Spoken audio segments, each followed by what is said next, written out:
Friends, Vinees വേൾഡിലേക്ക് എല്ലാവർക്കും സ്വാഗതം. ഈ ചാനൽ സബ്സ്ക്രൈബ് ചെയ്യാത്തവരൊക്കെ ഒന്ന് സബ്സ്ക്രൈബ് ചെയ്ത് ബെൽ ബട്ടൺ കൂടി എനാബിൾ ചെയ്ത് തൊട്ടടുത്ത് കാണുന്ന ഓൾ എന്നുള്ളതും കൂടി എനേബിൾ ആക്കിയാൽ മാത്രമേ ഞാൻ ഡെയിലി ഇടുന്ന എല്ലാ വീഡിയോസിൻ്റെ നോട്ടിഫിക്കേഷൻ നിങ്ങൾക്ക് കറക്റ്റായി ലഭിക്കുകയുള്ളൂ. ഞാനിപ്പോൾ ഇവിടെ ഉണ്ടാക്കുന്നത് പുളിയിഞ്ചിയാണ്. തൃപ്പൂണിത്തുറ സൈഡിലാണ് ഇത് കൂടുതലായിട്ട് സദ്യക്ക് ഉപയോഗിക്കുന്നത്. ഞാനൊരു 100 ഗ്രാം ഇഞ്ചി വെള്ളത്തിലിട്ട് തോട് കളഞ്ഞ് അരിഞ്ഞെടുക്കുകയാണ്. അത് ആദ്യം ചെറുതാക്കി അരിഞ്ഞിട്ട് പിന്നെ ഒന്ന് കൊത്തി അരിഞ്ഞെടുക്കണം. നിങ്ങൾക്ക് വേണമെങ്കിൽ ഇതൊന്ന് വറുത്തിട്ട് മിക്സിയിലിട്ട് അടിച്ചെടുത്താലും മതി.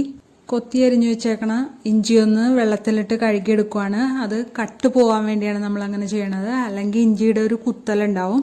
അത് നമ്മളൊരു ഫ്രൈ പാനിലേക്ക് ഇട്ട് കൊടുത്തിട്ടുണ്ട്. എന്നിട്ടൊന്ന് വെള്ളം പോയി കഴിയുമ്പോൾ ഒരു ടേബിൾ സ്പൂൺ എണ്ണ ഒഴിച്ചു കൊടുക്കുകയാണ്. വെളിച്ചെണ്ണയാണ് ഒഴിച്ചു കൊടുക്കുന്നത്. നന്നായിട്ട് ഇളക്കി കൊടുക്കുക. 3 പച്ചമുളക് വട്ടത്തിലരിഞ്ഞതും കൂടി ഇതിലേക്ക് ഇട്ട് കൊടുക്കുന്നുണ്ട്. നന്നായിട്ട് ഇളക്കി കൊടുക്കുക. കുറച്ച് വേപ്പിലയും കൂടി ഇട്ട് കൊടുക്കാം. നമ്മളൊരു വലിയ നാരങ്ങ അല്ലെങ്കിൽ കുറച്ചും കൂടി കൂടുതലായിട്ട് പുളി എടുക്കുന്നുണ്ട്. അത് കുറച്ച് വെള്ളത്തിലിട്ട് കുതിരാൻ വെക്കാം.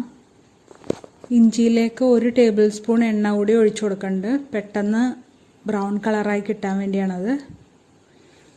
ഇപ്പോൾ ഇത് ഗോൾഡൻ ബ്രൗൺ ആയി വന്നിട്ടുണ്ട്. നിങ്ങൾക്ക് വേണമെങ്കിൽ ഇതിലേക്ക് പൊടികളൊക്കെ ഈ സമയത്ത് ഇട്ട് കൊടുക്കാം. എന്നിട്ട് കരിഞ്ഞു പോകാതെ നന്നായിട്ട് ഇളക്കി മൂത്ത് കഴിയുമ്പോൾ പുളിവെള്ളം ഒഴിച്ചു കൊടുത്താലും മതി. ഞാനിവിടെ ആദ്യം പുളിവെള്ളമാണ് ഒഴിച്ചു കൊടുക്കുന്നത്. എങ്ങനെ ചെയ്താലും കുഴപ്പമില്ല. ഇതിപ്പോൾ കുറേ നേരം ഈ വെള്ളത്തിൽ പൊടി കിടക്കുമ്പോൾ അതിൻ്റെ പച്ചച്ചൊവയൊക്കെ എന്തായാലും പൊക്കോളും. പുളിവെള്ളം കുറച്ച് കൂടുതൽ വേണം. അതായത് ഒരു പ്രാവശ്യം നമ്മൾ പിരിഞ്ഞു കഴിഞ്ഞിട്ട് വീണ്ടും കുറച്ചുകൂടി വെള്ളം ഒഴിച്ചിട്ട് ഒന്നുകൂടി പിഴിഞ്ഞെടുക്കുക. അതിലേക്ക് നമ്മൾ 1/4 ടീസ്പൂൺ മഞ്ഞൾപ്പൊടി, 1 ടീസ്പൂൺ മുളക് പൊടി, 1 ടേബിൾ സ്പൂൺ മല്ലിപ്പൊടി, 1/4 ടീസ്പൂണിലും കുറച്ച് കുറവ് കായം, അതായത് ഒരു 3 പിഞ്ചൊക്കെ ഇട്ടാൽ മതിയാവും. ഇനി ശർക്കരയാണ് നമ്മൾ ഒഴിച്ചു കൊടുക്കുന്നത്. ഓരോരുത്തരുടെ മധുരത്തിനനുസരിച്ചാണ് അതിൻ്റെ അളവ്. നമ്മൾ കുറച്ച് വെള്ളത്തിൽ ഉരുക്കിയിട്ടാണ് അത് ഒഴിച്ചു കൊടുക്കുന്നത്. പുളിയിഞ്ചിക്ക് കറുത്ത കളർ കിട്ടാനായിട്ട് മെയിനായിട്ട് വേണ്ടത് കറുത്ത പുളി, കറുത്ത ശർക്കര. ഇത് രണ്ടും ഉണ്ടെങ്കിൽ പുളിയിഞ്ചി നല്ല കറുത്ത് വരും. പിന്നെ നമ്മൾ വറ്റിക്കണതനുസരിച്ചും ആവശ്യത്തിന് ഉപ്പ് ചേർത്ത് കൊടുക്കാം. ഇത് വറ്റി വന്നിട്ടുണ്ട്. നമുക്കതിലേക്ക് കുറച്ചും കൂടി ഉപ്പിട്ട് കൊടുക്കാം.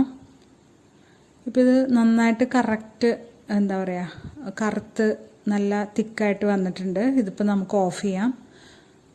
ഇനി കുറച്ച് 1 ടേബിൾ സ്പൂൺ എണ്ണ ഒഴിച്ചിട്ട് അതിലേക്ക് കടുക് ഇട്ട് 1 നുള്ള് ഉലുവയും കൂടി ഇട്ട് ഒന്ന് പൊട്ടിക്കുക. എന്നിട്ട് അതിലേക്ക് 1 വറ്റൽമുളക് ഇട്ട് കൊടുക്കുകയാണ്. അതൊന്ന് കളർ മാറി വരുമ്പോൾ അതിലേക്ക് വേപ്പില ഇട്ട് കൊടുക്കാം. 2-3 ഉള്ളിയും കൂടി അരിഞ്ഞിട്ട് കൊടുക്കാം. ആ ഉള്ളിയും കൂടി മൂത്ത് വരുമ്പോൾ നമുക്ക് പുളിയിഞ്ചിയിലേക്ക് ഒഴിച്ചു കൊടുക്കാം. ഇത് വളരെ ടേസ്റ്റി ആയിട്ടുള്ള ഒരു വിഭവമാണ്. ഇതെല്ലാവരും ഉണ്ടാക്കി നോക്കണം.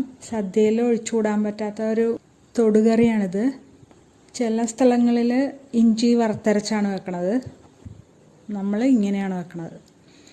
ഇനി കുറച്ച് നാൾ കഴിയുമ്പോൾ ഞാൻ ആ ഒരു റെസിപ്പിയും കൂടി ഇട്ട് തരാം. ഇതിപ്പോൾ ഇഷ്ടമെങ്കിൽ ലൈക്ക് ചെയ്യാനും കമൻറ്റ് ചെയ്യാനും ഷെയർ ചെയ്യാനും മറക്കരുത്. സബ്സ്ക്രൈബ് ചെയ്ത് ബെൽ ബട്ടൺ കൂടി എനാബിൾ ചെയ്യണേ. Thanks for watching.